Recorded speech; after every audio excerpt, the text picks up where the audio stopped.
"She's not my aunt," the boy cried out, struggling against the woman's grip. "She took me from the children's home. She hurts me at night."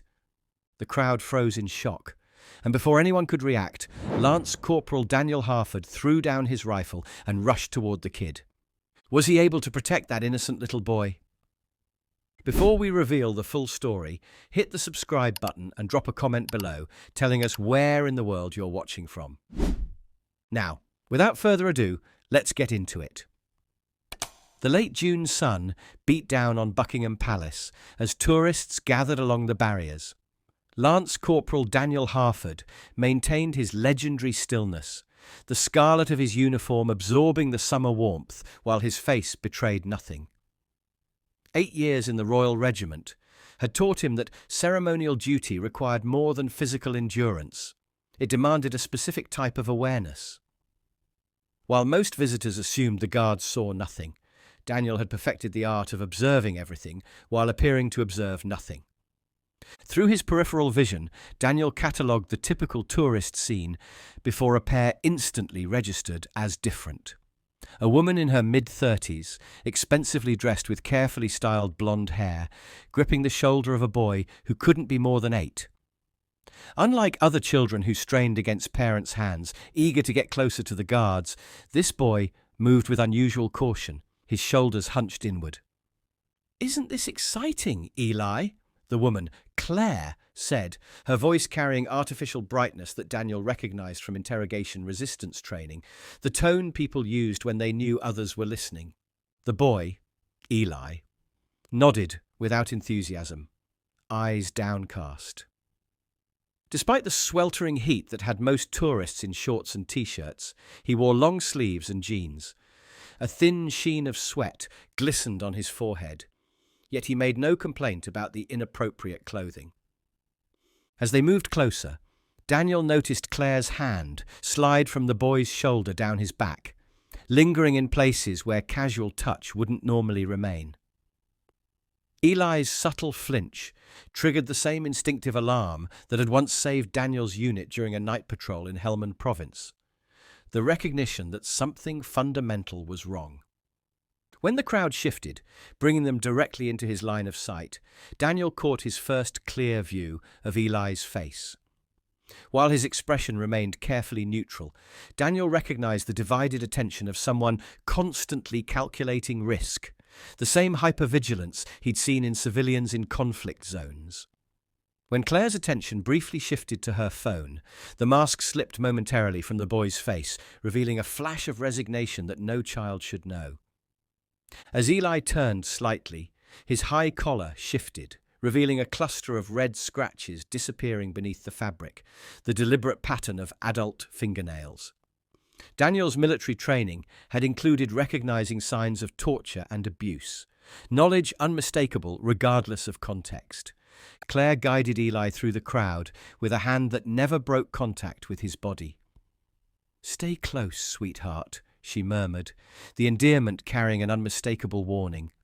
"Remember, our special day out depends on you being a good boy." Eli nodded with mechanical precision. When he turned to look at the palace, his collar shifted again, revealing more pronounced scratches along his neckline. "You've been so good today," Claire announced loudly enough for nearby tourists to hear as she retrieved an ice cream from her designer bag. "I think you've earned that treat I promised." The calculated nature of the gesture wasn't lost on Daniel, a public demonstration of generosity establishing her as a caring guardian. Eli accepted it with mumbled thanks, eyes darting nervously to her face. As he began eating, Claire leaned down, whispering something that made him freeze momentarily, swallowing hard before nodding. Her hand returned to his neck, fingers curling possessively into his hair. "Isn't this wonderful, Eli? A proper British experience, just like I promised." When her fingers tightened, using the grip to steer him closer to the barrier, Eli's eyes briefly closed. A child's attempt to escape what couldn't physically be avoided. A tourist bumped against them, causing Eli to stumble. Claire's reaction was immediate and disproportionate, pulling him against her with such force that the ice cream crushed against his chest. Rather than showing concern for the stain, her fingers dug into his side in what appeared to be a stabilizing gesture, but made him stiffen with pain. "Clumsy boy," she said, with a laugh that didn't reach her eyes. "We'll clean you up in a moment." Her hand moved from his waist to his lower back, then lower still, lingering in places that made Daniel's jaw tighten behind his ceremonial mask. Eli's response was telling, not pulling away or complaining, but a dissociative stillness that Daniel recognized from combat trauma briefings. His eyes took on the distant focus of someone retreating into an internal safe space, while his body endured unwanted contact. An elderly couple had been observing with increasing concern. The woman moved deliberately closer. "Such a warm day for long sleeves," she commented casually, offering Eli a gentle smile. "My grandson can't bear anything but T-shirts in this weather." Claire's arm tightened around Eli's shoulders. "He has sensitive skin," she replied smoothly. "Burns easily in the sun. Don't you, darling?" Eli nodded on cue. "Yes, Aunt Claire."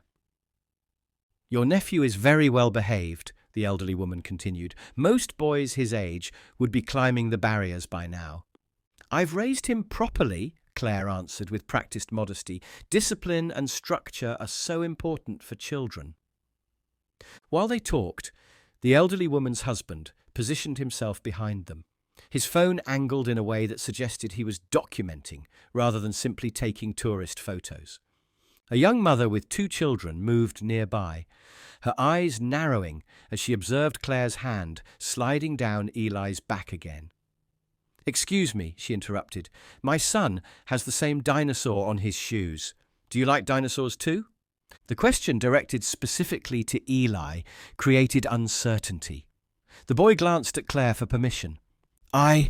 He began hesitantly. "He's more interested in history than dinosaurs," Claire intercepted. "That's why we're here seeing the guards. Isn't that right, Eli?" "Yes, Aunt Claire," came the automatic response, though Daniel caught the brief flicker of confusion in the boy's eyes. As they moved through the crowd, a tour guide's voice carried just enough for those nearby. "If you see something concerning involving a child, the palace security office is located at the east entrance. The staff are trained to respond to safeguarding concerns." Claire's posture stiffened. Her hand moved from Eli's back to his upper arm, fingers gripping with renewed intensity as she scanned the crowd with sudden wariness. Behind them, the elderly couple exchanged glances with the young mother, a silent communication of shared concern.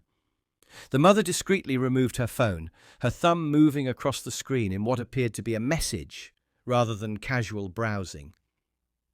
"I think I heard someone mention calling security," a teenage girl whispered loudly to her friend. Whether intentional or coincidental, the comment had an immediate effect. "We should move closer to see the changing ceremony," Claire announced, steering Eli through the crowd with new urgency. She navigated toward the front of the crowd, pulling Eli directly in front of Daniel's position. "Look, sweetheart," she announced loudly. "This guard is much more handsome than the ones in the pictures I showed you." Daniel maintained his forward stare, but his peripheral vision tracked every detail. The way Eli's shoulders remained tensed. How the boy's eyes briefly met his before darting away in learned caution. "Go on," Claire urged, pushing Eli forward. "You wanted to see a real royal guard up close." Her hand slid to the nape of his neck, fingers curling into his hair in what appeared affectionate, but functioned as control. Eli nodded silently, eyes fixed on the polished buttons of Daniel's uniform. "You can talk to him," Claire prompted. "He won't answer, of course. That's part of their tradition. They never respond, no matter what you say." The emphasis she placed on these last words carried a subtle warning. When Eli remained silent, Claire leaned down, her lips close to his ear. "Don't be shy," she whispered, loud enough for Daniel to hear. "Remember what we practiced?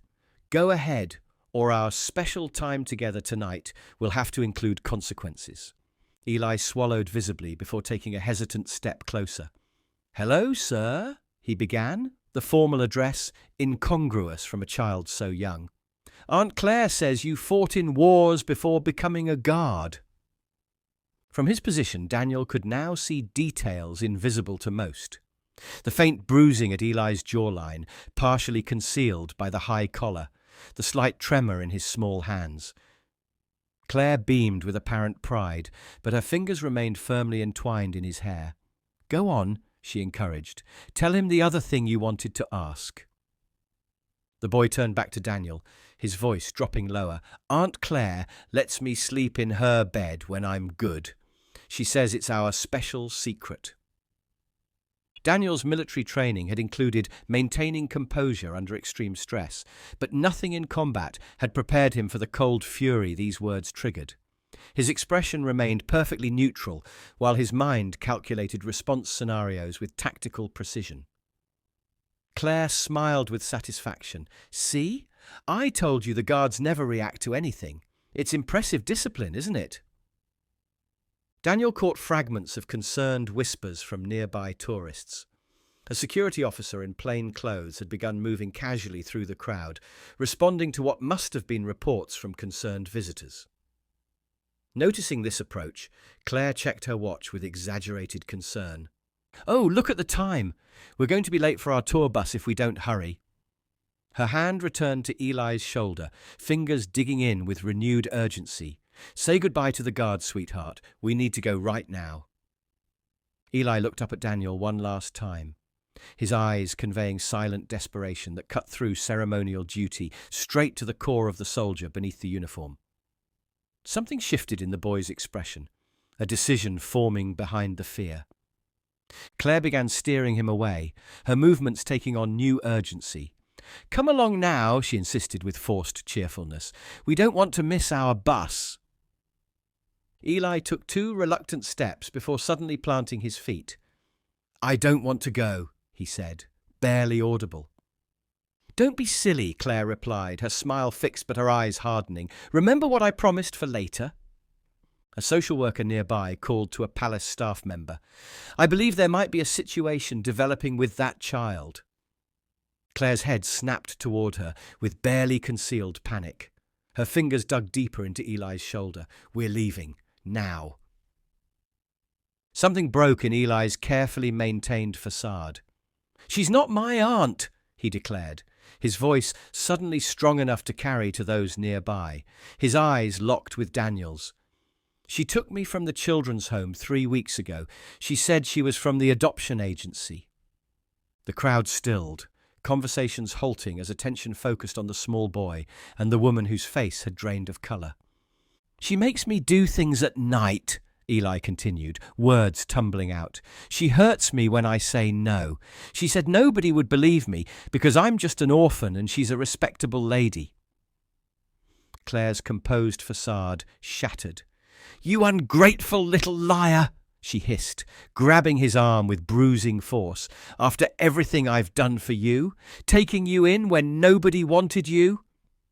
She yanked him violently toward her, nearly lifting him off his feet. "We're leaving right now, and when we get home—" The threat remained unfinished but hung in the air. "Help me," Eli cried out, eyes fixed on Daniel. "Please, she's not my aunt. I'm scared of what she'll do." Claire's face contorted with rage. "Shut up!" she snarled, all pretense abandoned as she began dragging Eli through the stunned crowd. "You're disrupting the guard's duty. That's a crime." The plainclothes security officer was still several people away. Eli struggled against Claire's grip, his small body twisting as he tried to break free, but her superior strength kept him firmly in her control.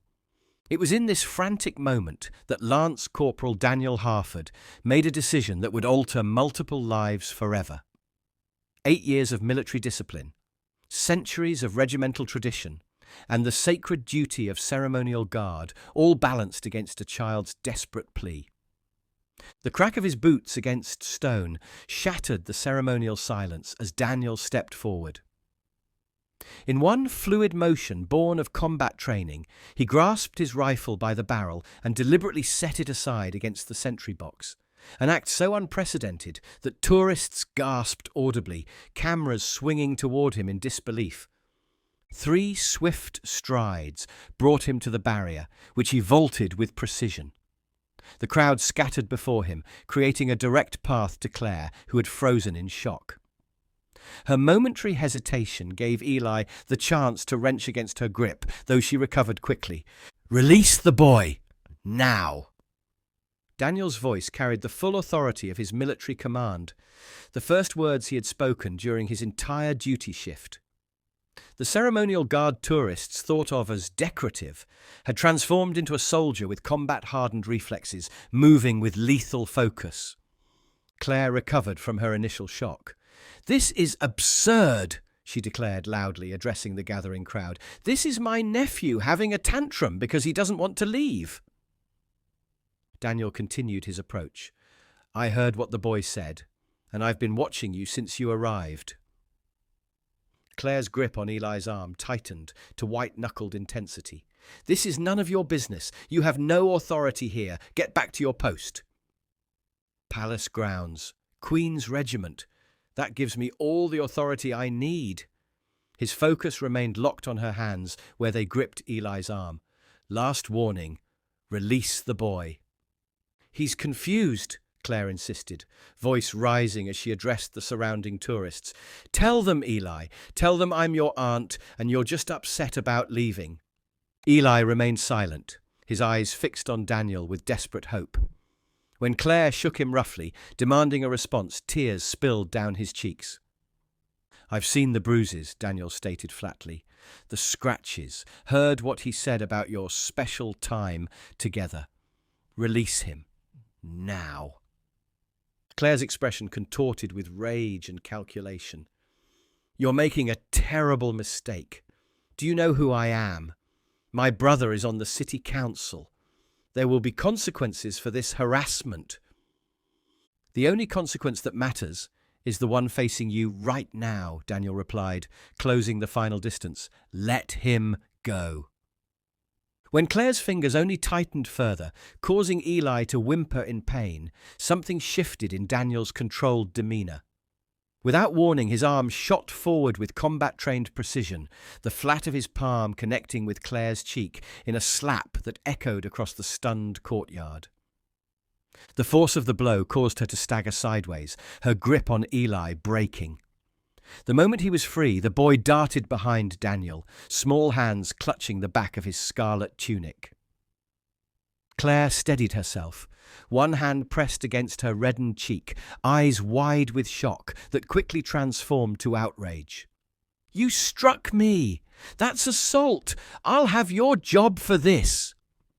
"What you've done to this child is the crime here," Daniel responded, his voice carrying for all to hear. The scratches on his neck, the bruises hidden under long sleeves in summer heat, the special time in your bed. Sexual predators like you rely on people looking the other way. Not today. Claire shifted to a victim's stance. "I don't know what you're talking about," she countered, forcing a tremor into her voice. "Eli, sweetheart, come here. This man is frightening me." The boy's fingers only tightened in Daniel's uniform, his face pressed against the guard's back. "Nobody is believing your act anymore," Daniel stated flatly. "Palace security is already here, and Metropolitan Police are on their way." With unexpected suddenness, Claire lunged forward, hand outstretched toward Eli. "You ungrateful little liar! After everything I've done for you!" Daniel intercepted her movement with military efficiency, but this time his response carried none of the restraint of his first intervention. His open palm struck her face with such force that she spun completely around before collapsing to the stone pavement. Blood trickled from her ear as she struggled to push herself upright. "Stay down," Daniel commanded, his voice carrying unmistakable authority. "If you try to approach this child again, what follows won't be a slap." Claire spat blood onto the stones, hatred replacing the calculated charm that had masked her true nature. "You've ruined everything," she snarled. "He's nothing, a throwaway nobody wanted. He should be grateful for my attention." Her words echoed in the horrified silence. Phones recorded her confession. Witnesses exchanged glances of disgust, and several people moved protectively closer to Daniel and Eli. Palace security personnel converged on the scene, their initial confusion at seeing a Queen's Guard out of position quickly replaced by professional focus. 2 officers moved to secure Claire, while a third approached Daniel with cautious respect. "Lance Corporal," the security officer addressed him formally, "we've received multiple reports about this situation. Metropolitan Police have been notified and are en route." Behind Daniel, Eli continued trembling, his small body pressed against the guard's back. When a female security officer approached, extending her hand, he shrank further away. "It's all right," Daniel said softly, the gentleness in his voice a stark contrast to the military authority he'd displayed moments earlier. "I'm not going anywhere." A commotion at the edge of the crowd heralded the arrival of a guard captain, moving with purposeful strides toward the center of the disturbance. Claire's face brightened with vindictive hope at the sight of the superior officer. "Finally," she declared loudly, "someone who understands discipline and protocol. This guardsman abandoned his post and assaulted me. I demand he be punished immediately." The guard captain surveyed the scene with practiced efficiency before approaching his subordinate. "Lance Corporal Harford, I've been informed of the situation." "Sir," Daniel acknowledged, with a crisp nod, "I take full responsibility for breaking protocol. The child was in immediate danger." Claire's triumphant expression began to falter as the guard captain showed no sign of the outrage she clearly expected. Instead, he moved closer, deliberately positioning himself to block her view of Eli. "I heard what you did," the captain stated, "and if anyone tries to reprimand you for this, they'll answer to me personally. Some duties transcend protocol, Lance Corporal." Claire's face contorted with shocked disbelief. "This is absurd. He struck me. Twice." "Indeed, there are witnesses," the captain replied without acknowledging her directly. "And based on the reports already flooding palace security, those same witnesses observed you physically and psychologically abusing a child for the past hour." A palace staff member approached with a shock blanket, offering it tentatively toward Eli. The boy flinched away, pressing himself more firmly against Daniel's back. "It's all right," Daniel said softly. "No one is going to separate us until you feel safe." The guard captain nodded in approval. "You should take the rest of the day, Harford. I'll have a substitute cover your position. The boy needs stability right now, and you're the one he's chosen to trust." Metropolitan Police had arrived. Claire made one last desperate attempt. "He's lying! The boy has behavioral problems. Check his records at the children's home. He makes up stories for attention." Her outburst drew cold stares from witnesses, several of whom stepped forward offering their phones with recorded evidence. The elderly couple who had first noticed the concerning behaviour approached a police officer, explaining how they documented the inappropriate touching. Through this chaos, Eli remained silent, his face pressed against Daniel's uniform. When a female police officer tried to approach, he shrank away. "I need to ask him some questions," she explained to Daniel. "Not yet," Daniel replied firmly. "He's in shock." "We need to establish," the officer began. "With respect," Daniel interrupted, "I've seen combat trauma. This child is displaying the same signs. Questioning him now risks additional psychological damage." The guard captain stepped in. "Lance Corporal Harford has specialized training in trauma response from his military service. I recommend following his assessment for now." After a brief consultation, the officer nodded. "We'll need a statement soon, but it can wait. Do you have somewhere appropriate to take him?" Daniel nodded. "My wife is a clinical psychologist specializing in childhood trauma. Our home is nearby." "Catherine Harford?" the officer asked with sudden recognition. "From the Royal Children's Mental Health Initiative." "The same," Daniel confirmed. This connection visibly shifted the officer's approach. "That's actually ideal. We'll need proper documentation, but having Dr. Harford involved could be tremendously beneficial for the child's immediate welfare." As Claire was escorted toward a police vehicle, she made one last effort, her voice a hiss meant only for Daniel and Eli. "This isn't over. You've made a powerful enemy today, soldier boy." Daniel turned to face her fully, his words carrying absolute certainty. "For you, it is completely over. Every moment of what you did is documented by witnesses. Every word you've spoken is recorded. And I will personally ensure that you never come near another child as long as you live." As she was led away, the guard captain turned to Daniel. "You should go now. Take the boy somewhere quiet. I'll handle the formalities here." Daniel nodded gratefully. "Sir, my uniform is exactly what that child needs to see right now," the captain finished. "The symbol of protection. Keep it on until he feels secure enough to let you out of his sight." Kneeling to Eli's level, Daniel spoke gently. "Would you like to come with me? My wife and I have a house not far from here. You'd be safe there." Eli's wary eyes studied Daniel's face.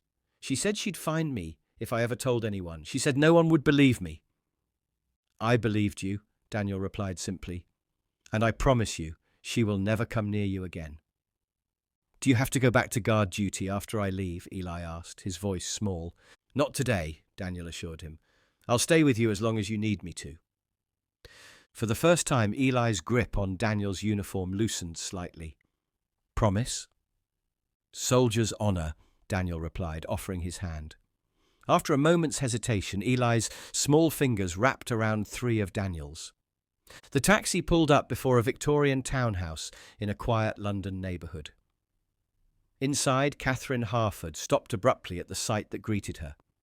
Her husband in full ceremonial uniform, hand in hand with a visibly traumatized child. Kate's professional training was evident in her immediate shift to calm assessment. She knelt down, bringing herself to Eli's eye level while maintaining enough distance to avoid triggering his defensive responses. "Hello," she said simply. "I'm Kate." Eli pressed closer to Daniel's side, his fingers tightening around the guard's hand. "This is Eli," Daniel explained. "He's had a very difficult day and needs a safe place to stay." As the afternoon progressed into evening, Eli gradually revealed details of his 3-week ordeal. How Claire had established control through rewards and punishments, how she'd convinced him no one was looking for him because the children's home was overcrowded, how she'd trained him to perform for public audiences with practiced responses. When the boy finally fell asleep on the sofa, exhausted by the emotional aftermath, Kate joined Daniel in the kitchen, their voices low. "Sexual abuse, physical abuse, psychological manipulation," she summarized, though the tension in her jaw betrayed her emotional response. Classic predatory grooming patterns. She was conditioning him for long-term exploitation. Daniel nodded grimly. "I've already spoken with my commanding officer. They're granting me compassionate leave for the next week."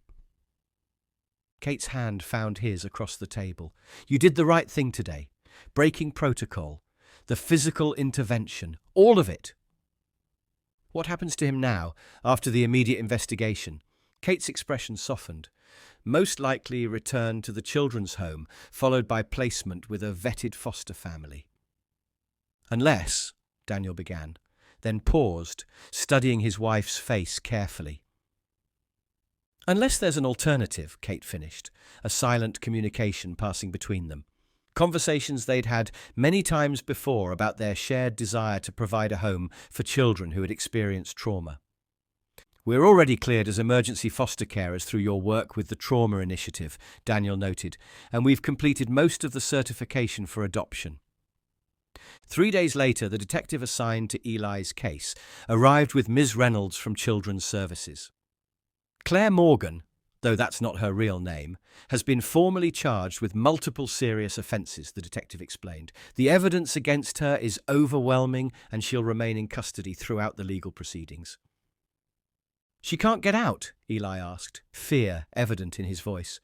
"She said she had important friends who would always help her." "Not this time," the detective assured him. "The judge denied bail completely." Ms. Reynolds opened her briefcase. Normally, you would return to Oakwood Haven while we arranged a suitable foster placement. However, I understand the Harfords have applied for emergency fostering status specific to your case. Eli looked up with sudden hope. I can stay here with you and Mr. Daniel? That's what we're hoping, Kate confirmed, though her professional caution was evident. I've reviewed your qualifications extensively, Ms. Reynolds addressed both Harfords. Dr. Harford's expertise in childhood trauma and your existing certification create an unusually strong case. And, most importantly, Eli has formed a trust bond with both of you that would be damaging to sever at this stage of his recovery. There will be regular home visits and ongoing assessment, she continued, but I'm prepared to approve temporary placement with the Harfords, with potential for long-term fostering or even adoption if that becomes appropriate. Does that sound okay to you, Eli? Daniel asked gently. Would you like to stay with us for a while? The boy nodded, then hesitated. What if I have nightmares? Claire said I was too much trouble when I cried at night. Then we'll be there, Kate assured him simply. Nightmares are just your brain trying to make sense of scary things. They're nothing to be ashamed of. Mr. Daniel too? Eli asked. Absolutely, Daniel confirmed. That's what families do. They help each other through the hard parts. The word family hung in the air, its potential stretching before them. Not as an instant solution or magical healing, but as a commitment to the long, complex journey of recovery that lay ahead. Later that evening, after Eli had fallen asleep, Daniel found Kate standing in the doorway, watching the boy's chest rise and fall in the peaceful rhythm of untroubled sleep. He didn't have a single nightmare last night, she observed quietly. That's significant progress already. Daniel nodded, wrapping an arm around her shoulders. He has a long way to go. We all do, Kate replied, leaning into his embrace. But we'll go together. As they stood watching over the sleeping child, who had so unexpectedly entered their lives, the future stretched before them. Not with the certainty of fairy tales, but with the genuine promise of healing that comes from finding safety after danger and family after loss. The broken protocol that had started their journey had led to something far more important than regimental tradition. It had created the possibility of wholeness for three people who had each in their own way been searching for completion. Would you step forward to protect a child if it meant breaking rules you've sworn to uphold? How many of us would recognise the subtle signs of abuse that Lance Corporal Harford spotted that day at Buckingham Palace? Sometimes the most important duty isn't to tradition or protocol, but to basic human decency and the protection of the vulnerable. The real strength of those who serve isn't just in standing guard, but in knowing when to step forward. If this story moved you, please hit the like button and subscribe to our channel for more powerful Royal Guard stories. Don't forget to press the notification bell so you never miss our daily uploads. And then share this video with someone who should know about the warning signs of child abuse. Your awareness could help save a child in danger. Check out our previous videos appearing on your screen now. We'll see you tomorrow at this same time with another powerful Royal Guard story you won't want to miss.